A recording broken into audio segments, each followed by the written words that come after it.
사람은 누구나 집을 중요하게 생각합니다. 집은 단순히 비를 피하는 공간이 아니라 내가 쉬고 머물고 싶어하는 자리이기 때문입니다.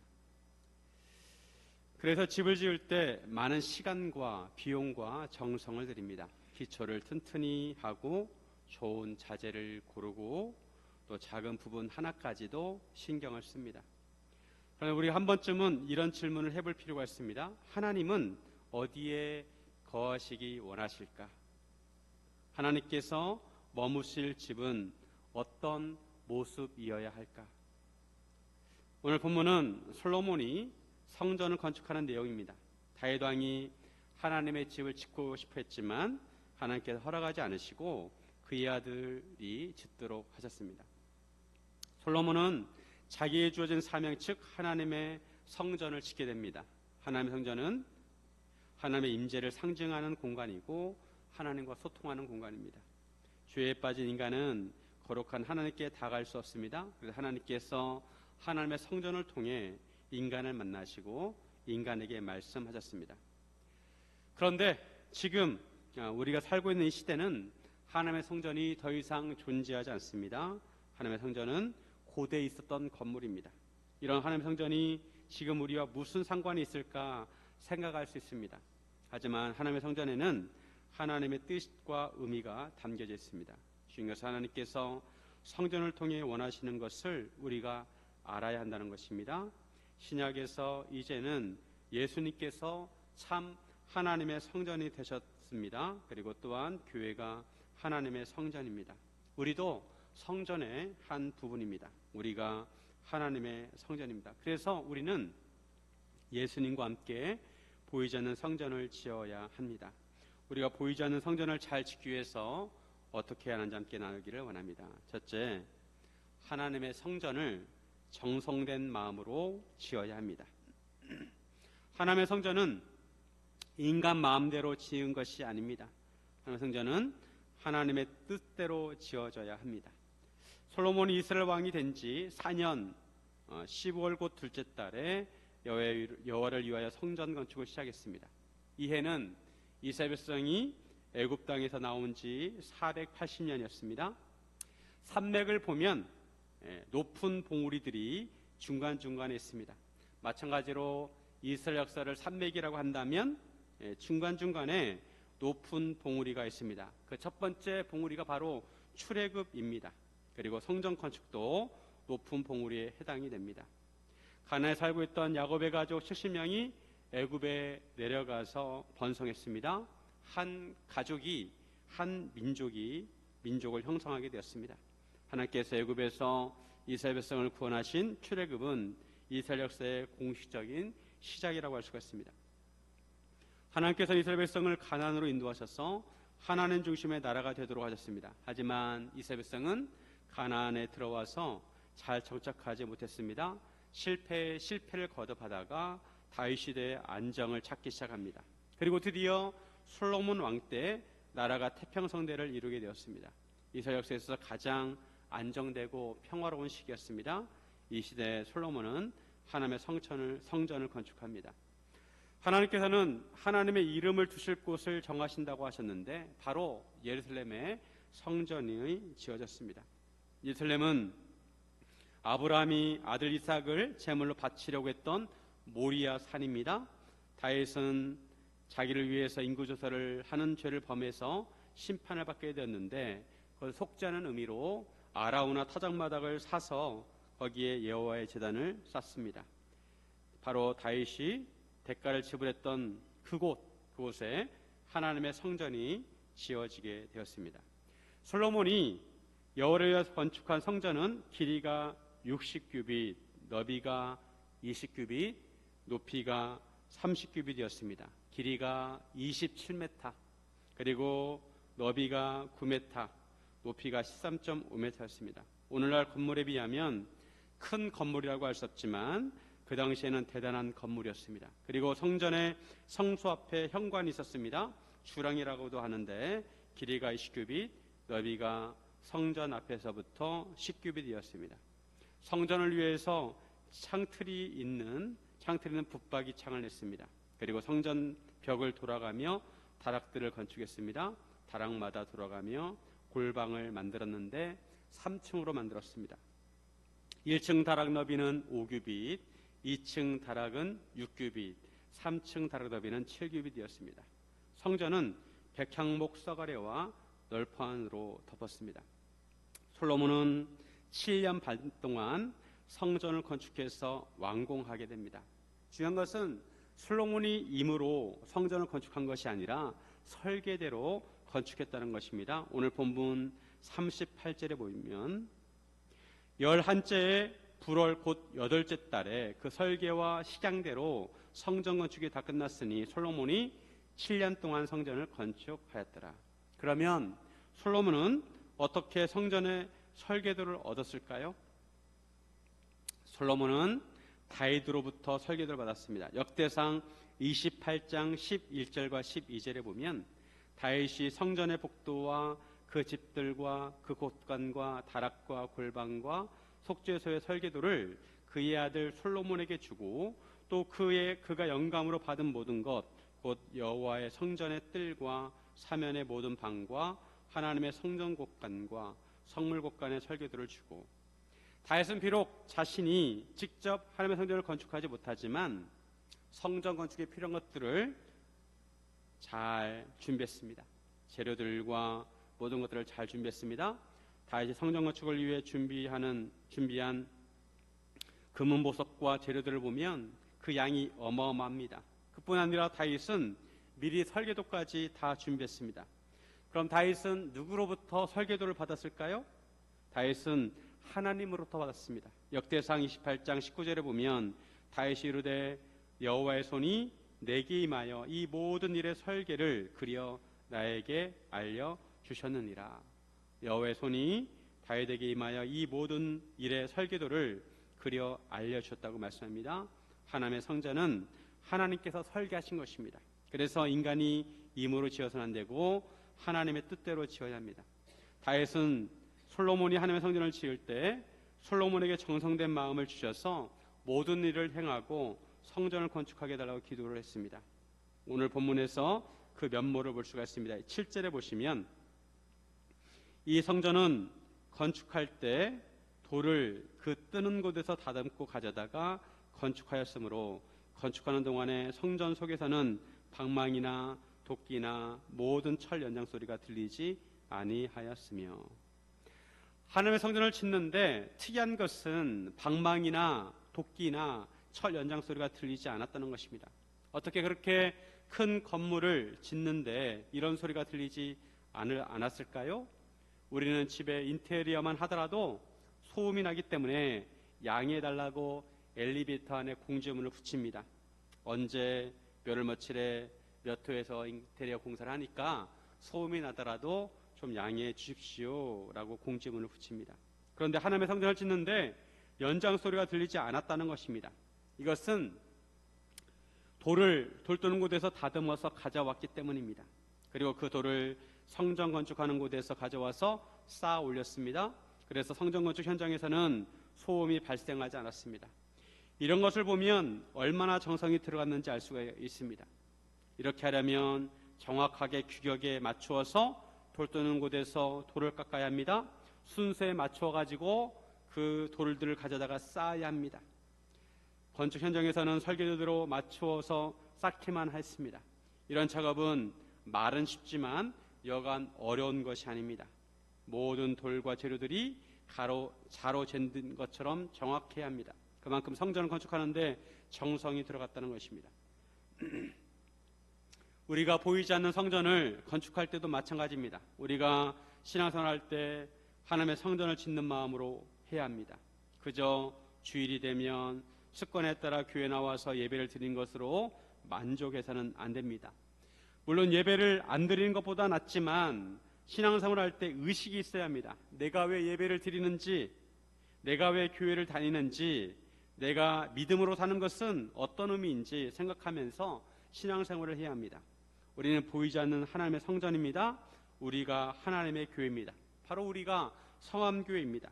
우리를 통해 하나님의 교회가 세워집니다. 우리가 하나님의 우리가 교회 한 지체이기에 우리의 말과 행동과 삶이 교회에 영향을 미치게 됩니다.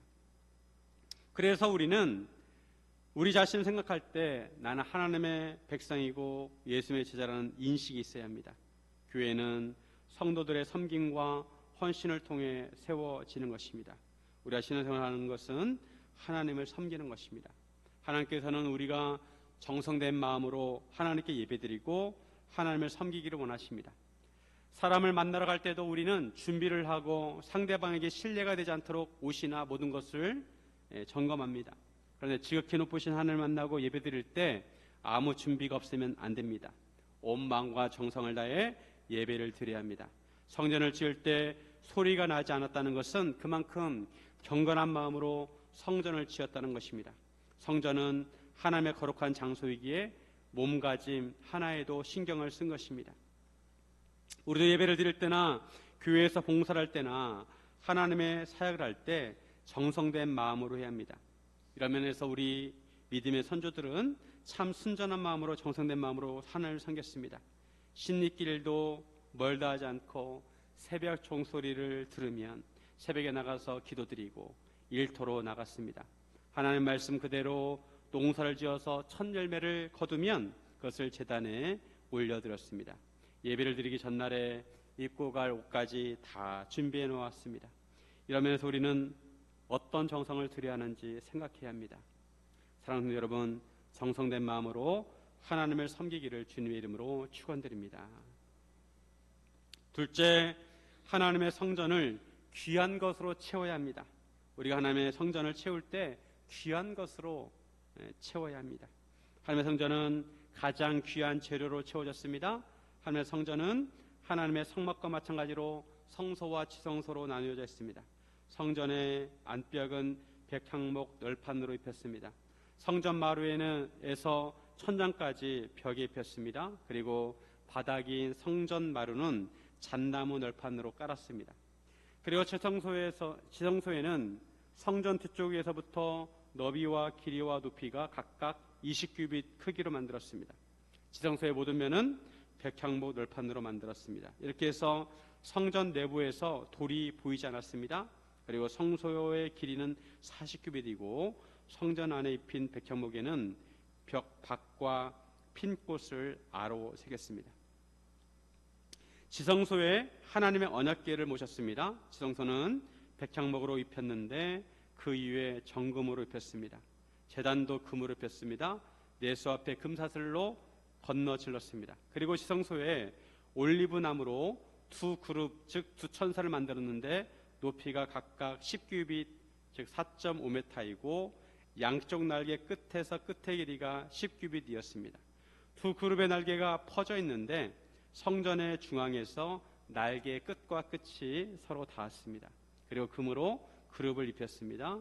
성소와 지성소 사방벽에 그룹들과 종려나무와 핀꽃의 모양으로 새겼습니다. 성소와 지성소 마루도 모두 금으로 입혔습니다. 내소로 들어가는 고대는 올리브 나무로 문을 만들었는데 문 인방과 문설주는 오각형으로 만들었습니다.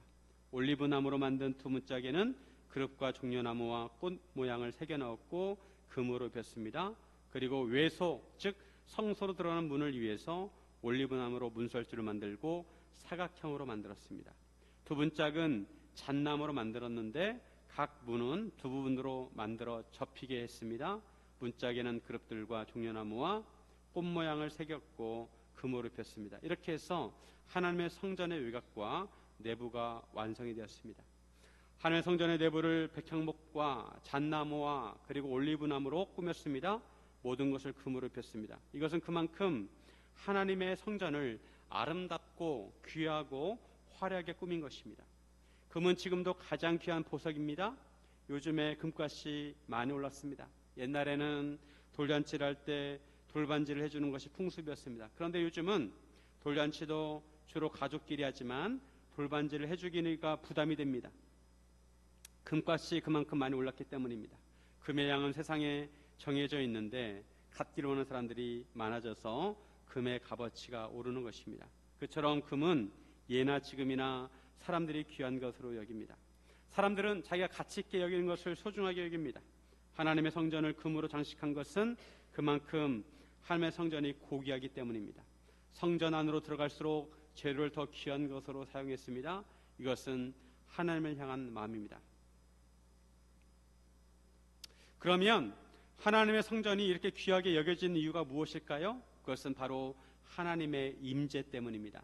하나님의 성전이 이렇게 귀한 이유는 건물이 대단해서가 아니라 하나님께서, 존귀하신 하나님께서 그곳에 임재하시기 때문입니다. 처음에 하나님께서 시내산에서 모세로 하여금 하나님의 성막을 만들라고 하셨습니다. 모세는 부살렐과 오홀리압을 통해서 하나님께 보여주신 양식대로 성막을 짓도록 했습니다. 이때도 이스라엘 백성들은 금은보화를 자발적으로 들여서 성막을 지었습니다. 성막은 회막이라고도 하고 장막이라고도 합니다. 성막은 하나님께서 임재하시는 거룩한 곳이라는 의미이고, 회막은 인간이 하나님을 만나는 장소라는 의미입니다. 사실 하나님께서 성막을 만들라고 하신 것은 인간에게 은혜입니다. 인간은 하나님을 만나고 싶어도 만날 수가 없습니다. 하나님께서는 거룩하시기에 인간이 하나님께 다가갈 수가 없습니다. 그래서 시내산에서 하나님의 강림하셨을 때도 경계를 정해서 그 경계를 넘어오지 못하게 하셨습니다. 경계를 넘어오면 죽임을 당할 수 있다고 하셨습니다. 그리고 하나님께서는 영이시기에 인간의 눈에 보이지 않습니다. 그래서 하나님을 만나고 싶어도 만날 수가 없고 찾고 싶어도 찾을 수가 없습니다. 그런데 하나님께서 성막을 지켜 하셔서 성막에서 인간을 만나 주신 것입니다. 성막을 지으라고 하신 것은 하나님께서 인간을 만나시는 장소를 정하신 것입니다. 만남의 장소를 정하셨습니다. 성막을 다 지었을 때 성막에 구름이 가득했습니다. 시내산에서 하나님 강림하셨을 때 구름이 가득하였던데 그 구름이 성막에 가득했습니다. 이것은 성막에 하나님께서 임재하신다는 것입니다. 이때부터 모세는 하나님을 만나러 이제 시내산에 올라가지 않고 성막으로 들어가서 수시로 하나님을 만났습니다. 하나님을 만나고 싶을 때 언제든지 만날 수 있는 것은 하나님의 은혜이고 하나님의 배려입니다. 솔로몬이 하나님의 성전을 지음으로 이제 이런 성막의 기능들을 대체하게 되었습니다. 제사장들이 하나님께 제사를 드림으로 백성들의 죄 문제를 해결하고 하나님께 나아가 기도드릴 수 있는 창구가 되었습니다. 하나님의 성전은, 성전 중 지성소는 특히 지극히 거룩한 곳으로 구별이 되었습니다. 그래서 그룹 즉 천사들을 만들어서 지성소를 지키도록 했습니다. 지성소에는 하나님의 언약궤를 모셨는데 하나님의 언약궤 뚜껑 위와 두 그룹 날개 아래 사이를 시은좌라고 합니다. 속죄소라고도 합니다. 하나님께서 말씀하시는 장소입니다. 우리는 하나님의 성전이 얼마나 귀한 곳인지 이해해야 합니다. 그리고 이제는 우리가 하나님의 성전입니다. 예수님께서 오심으로 하나님의 성전의 역할은 완성이 되었습니다. 성전의 휘장은 찢어졌고 예수님께서 친히 참 성전이 되셨습니다. 사실 성전은 하나님과의 영원한 만남을 준비하는 곳입니다. 하나님께서 인간을 창조하셨을 때 인간을 에덴 동산에 살게 하셨습니다. 그리고 인간의 죄를 짓기 전에는 하나님께서 동산을 거니시기도 하고 인간과 함께 하셨습니다. 하지만 아담과 하와가 죄를 지음으로 에덴 동산에서 쫓겨나게 되고 그룹들이 길을 막았습니다. 그리고 하나님께서 성막과 성전을 통해서 인간을 이제 잠깐씩 만나셨습니다. 그러다가 예수님께서 오셔서 율법을 성취하심으로 성전의 휘장이 나뉘어지게 되었고, 즉 성전의 기능을 다하게 되었고 예수님께 친히 하나님의 성전이 되셨습니다. 요한계시록 21장 22절 우리 같이 한번 읽습니다. 성 안에서 내가 성전을 보지 못하였으니 이는 주 하나님 곧 전능하신 이와 및 어린 양이 그 성전이심이라. 우리가 이제 천국에 가게 되면 천국을 보게 될 텐데 천국에는 하나님의 성전이 없다는 것입니다. 왜냐하면 하나님과 어린 양이 성전이시기 때문입니다. 천국에 새 예루살렘이 있는데 12보석으로 된 12기초석이 있고 12진주문이 있습니다. 하나님의 영광의 빛이 비치게 됩니다. 이런 천국에서 우리는 다시 하나님과 영원히 함께 하게 될 것입니다. 그렇다면 우리는 무엇으로 보이지 않는 성전을 채워야 할까요? 하나님의 성전을 금으로 채운 것처럼 우리 내면도 귀한 것으로 채워야 합니다. 지금 우리가 해야 할 것은 하나님의 임재를 사모해야 하고 보이지 않는 하나님의 성전을 세워야 합니다. 이제 우리가 하나님의 성전입니다. 예수님께서는 교회인 우리를 세우기 원하십니다. 고린도전서 3장 16절. 너희는 너희가 하나님의 성전인 것과 하나님의 성령이 너희 안에 계시는 것을 알지 못하느냐.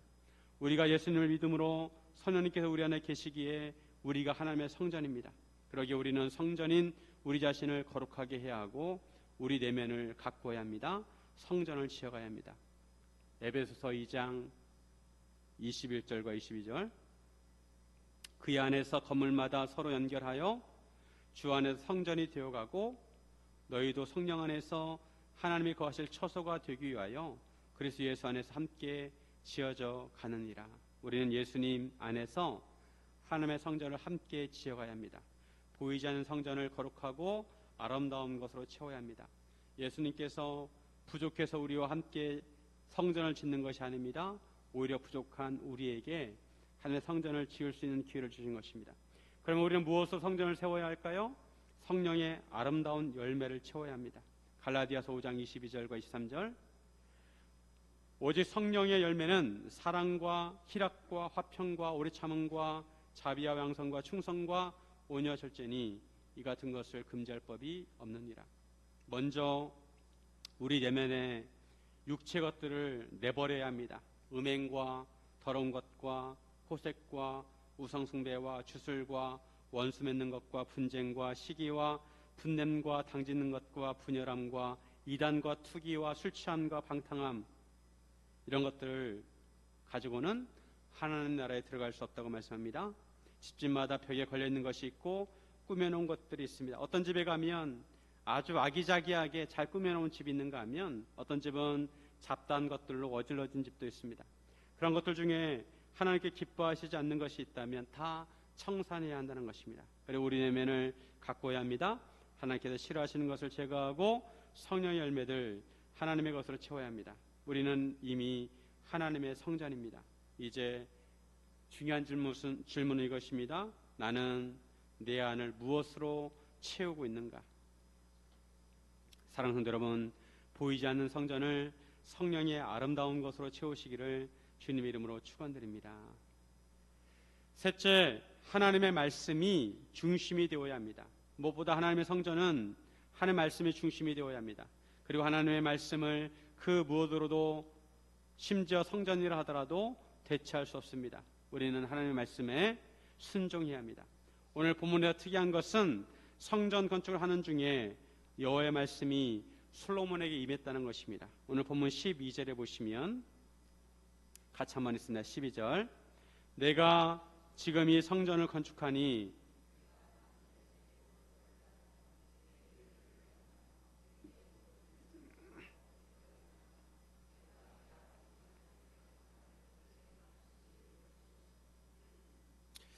솔로몬이 지금 열심히 성전을 건축하고 있는데 하나님의 말씀이 임했습니다. 솔로몬이 하나님의 성전을 건축하고 나서 하나님의 성전은 이스라엘의 중심이 되었고 이스라엘의 자랑이 되었습니다. 하지만 여호와께서 강조하신 것은 하나님의 성전을 짓는다고 해서 그것이 하나님과 이스라엘 백성의 관계를 대체할 수 없다는 것입니다. 하나님의 성전을 짓는 것은 귀한 일입니다. 하나님의 성전을 짓는 것은 대단한 공로입니다. 하지만 하나님의 성전을 지었다고 해서 그것 때문에 하나님과의 관계가 더 좋아지거나 가까워진 것이 아닙니다. 하나님의 성전을 짓는 것은 하나님께 기뻐하실 일이지만 그렇다고 그것이 하나님의 백성으로서의 일을 다한 것은 아니란 것입니다. 우리가 가족을 위해서 좋은 집을 마련할 수 있습니다. 하지만 그렇다고 그 좋은 집이 가족과의 화목한 관계를 대체할 수 없다는 것입니다. 좋은 집을 가졌다고 부부관계가 좋아지거나 부모와 자녀와의 관계가 좋아지는 것이 아닙니다. 중요한 것은 좋은 집이 있다 하더라도 가족과의 관계가 중요하다는 것입니다. 하나님께서는 솔로몬에게 하나님의 법도를 따르고 하나님의 율법을 행하라고 강조하십니다. 그리고 하나님의 모든 계명을 지켜행하라고 하십니다. 그렇게 하면 다윗에게 주신 언약을 반드시 행할 것이라고 하십니다. 하나님께서 이스라엘 자손 중에 가운데 거하시고 하나님의 백성 이스라엘을 버리시지 않는다고 하십니다. 하나님께서는 믿음에 있어서 가장 기본적인 것을 말씀하셨습니다. 하나님께서 시내산에서 이스라엘 백성과 언약을 맺으실 때도 이스라엘 백성에게 하나님의 말씀과 언약을 잘 지켜야 한다고 하셨습니다. 그럴 때 하나님께서 그들의 하나님이 되시고 그들은 하나님의 백성이 될 것이라고 하셨습니다. 하나님께서는 모세에게 율법을 주실 때도 그렇고 다윗에게 언약을 주실 때도 그렇고 기본적으로 하나님의 계명과 율법을 잘 지켜야 언약 관계가 성립이 된다고 하셨습니다. 솔로몬에게도 같은 말씀을 하신 것입니다. 핵심은 하나님의 계명과 말씀을 지키는 것입니다. 만약에 성전을 지었다고 하나님의 말씀을 무시한다면 그것은 하나님과의 관계를 지속할 수가 없습니다. 하나님과의 말씀과 계명을 잘 지켜야 하나님과의 관계가 성립이 됩니다. 그런데 이스라엘 역사를 보면 이스라엘 백성들은 이것을 간과했습니다. 이것을 착각했습니다.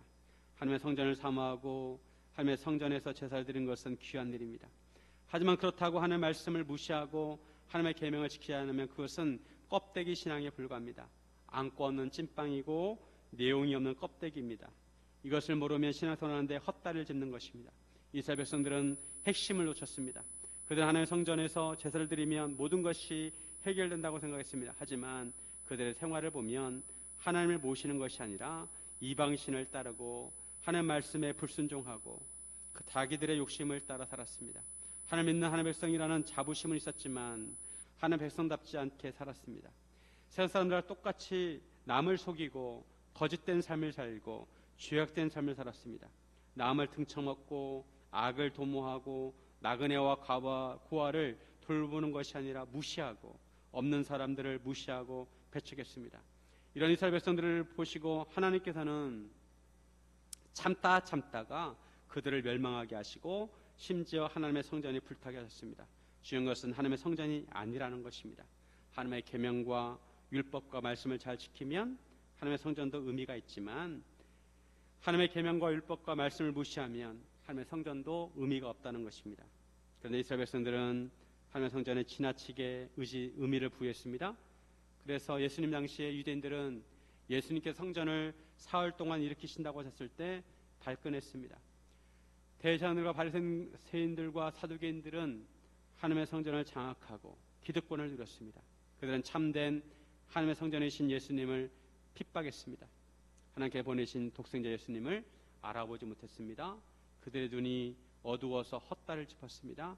그리스도를 오히려 대적했습니다. 오늘날도 마찬가지입니다. 우리가 신앙생활을 하지만 신앙생활의 중심을 잘 알아야 합니다. 신앙생활의 핵심이 무엇인지 알아야 합니다. 중요한 것은 예수님의 계명을 지키는 것입니다. 그래야 믿음의 열매를 맺을 수가 있습니다. 내가 주일마다 교회 나오고 11조 생활을 열심히 하고 교회 봉사도 많이 하고 다른 성도를 섬기는 것도 중요합니다. 하지만 그럼에도 그것이 핵심이 아닙니다. 핵심은 우리가 주님과 어떤 관계를 맺느냐입니다. 우리가 예수님을 진심으로 믿고 예수님의 가르침을 따라 사는 것입니다. 봉사를 아무리 많이 하더라도 예수님에 대한 믿음이 없으면 아무것도 아닙니다. 요한복음 15장 5절 우리 같이 한번 읽습니다. 나는 포도나무요 너희는 가지라. 그가 내 안에 내가 그 안에 거하면 사람이 열매를 많이 맺나니 나를 떠나서는 너희가 아무것도 할 수 없습니다. 우리가 교회에 오는 것이 중요한 것이 아니라 예수님과 관계를 맺어야 합니다. 가지가 포도나무에 딱 달라붙어 있는 것처럼 우리가 예수님과 한 몸이 되어야 합니다. 예수님과 붙어 있어야 합니다. 나는 가지요 너는 가지라. 나는 포도나무에 너는 가지라.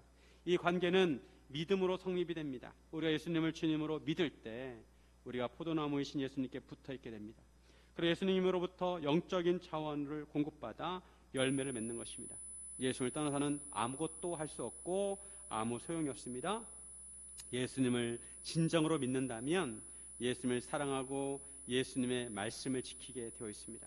그래서 예수님께서는 마르다가 아니라 마리아를 칭찬하셨습니다. 마르다는 식사 준비를 하느라고 분주했습니다.